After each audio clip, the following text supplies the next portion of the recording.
On July 26, 2026, Philippine time, the true north node entered Aquarius. And it actually started its 18th month journey through the sign of future, community, and innovation, and also collective contribution. A few days later, July 29, 2026, the full moon reached its peak in Aquarius, illuminating what many astrologers associated with clarity, perspective, and revelation. People often describe Aquarius as a visionary, an innovator, humanitarian, and the one who builds for tomorrow. And perhaps that is actually true. But during this full moon, something else becomes very visible to me. Not a prediction, not a manifestation, not even a message. It's a realization. I realized I was grieving, not because I had lost something, but because I had finally discovered something I loved. And suddenly I was facing a possibility that I might have to give part of it up. That realization caught me off guard. Because when people speak about grief, they usually imagine losing a person, losing a relationship, losing a dream. But nobody really talks about grieving the life you had just begun to build.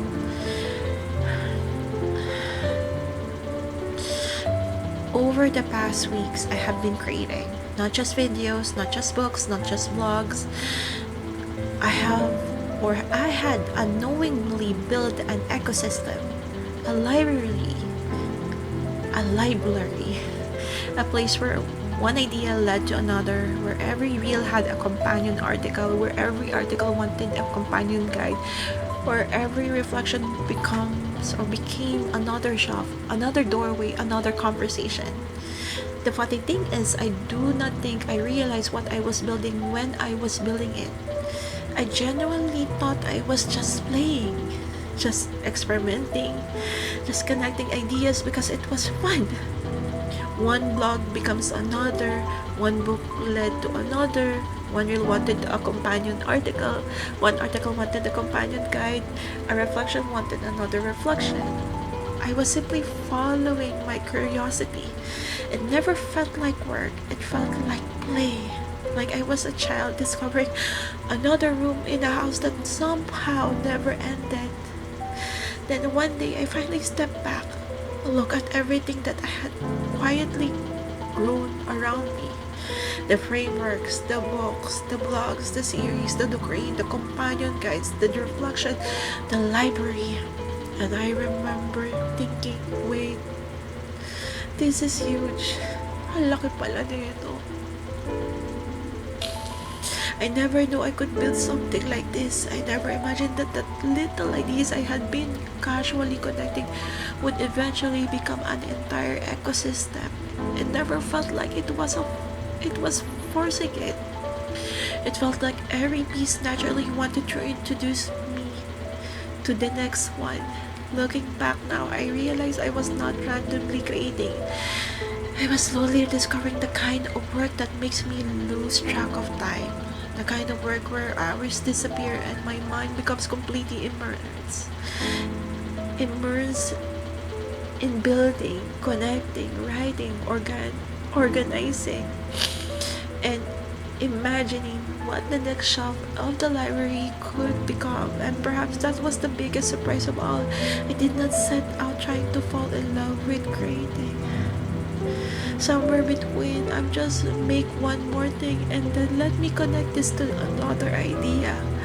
I accidentally found a place that felt like home. Somewhere along the way, without announcing itself, creating stopped being something I did. It became the place where I felt most alive. And I do not think I noticed how deeply I've fallen in love with it until I look at my reality and quietly ask myself, what if I have to spend less time here?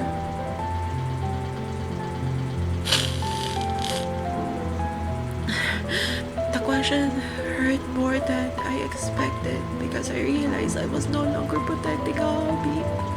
I was protecting something that had quietly become part of who I was.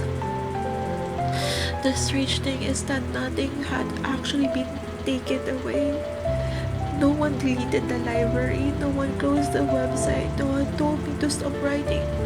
The possibility of returning to a traditional employment simply reminded me that time is limited. Energy is limited. The body has limits. And suddenly I was craving time that had not even disappeared yet.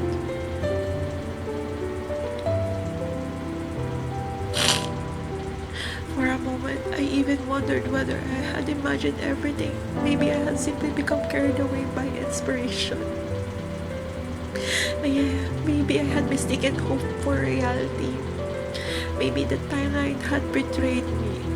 But after sitting with those thoughts, I realized something important. Uncertainty was never about whether the library existed. It clearly does.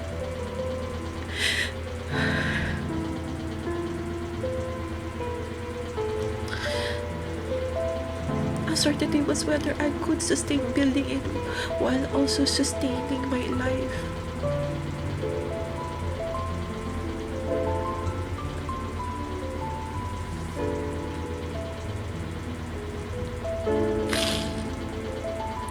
Those are the two very different questions. I also realized something else during this Aquarius Full Moon. People often say that Aquarius is future facing, and perhaps that is exactly what happened. Because instead of only asking, will this dream work? I found myself asking, how do I protect the person building the dream? That is a different conversation. For a long time, I thought the greatest challenge would be believing in my vision. It turned out the greater challenge may be protecting the human being who is actually carrying that vision. The body matters, the rest matters, the food matters, the shelter matters, income actually matters. The vision cannot exist without a person living it. That realization felt surprisingly grounding. It reminded me that creating a plan B does not mean abandoning plan A.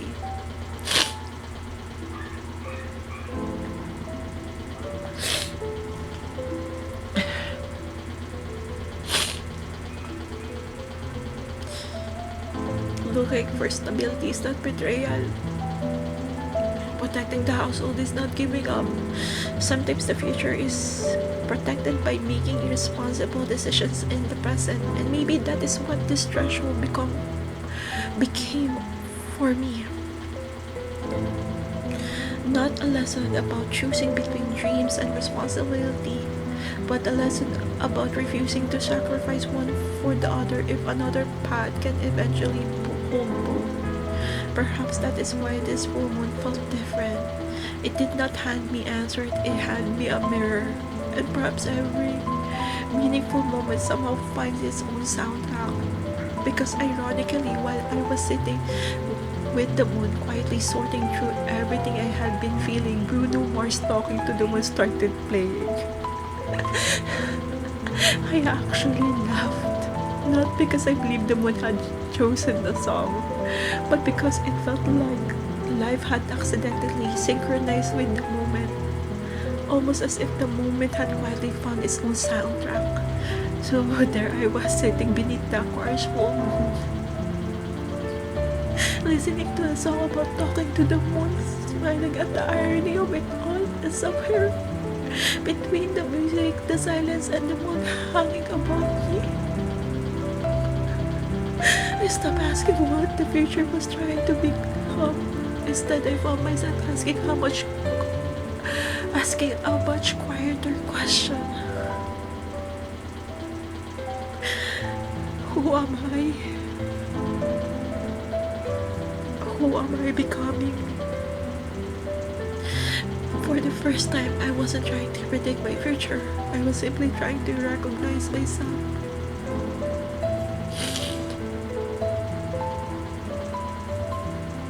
So I look back over everything I had built, The frameworks, the books, the blogs, the doctrine, the reflection, the library.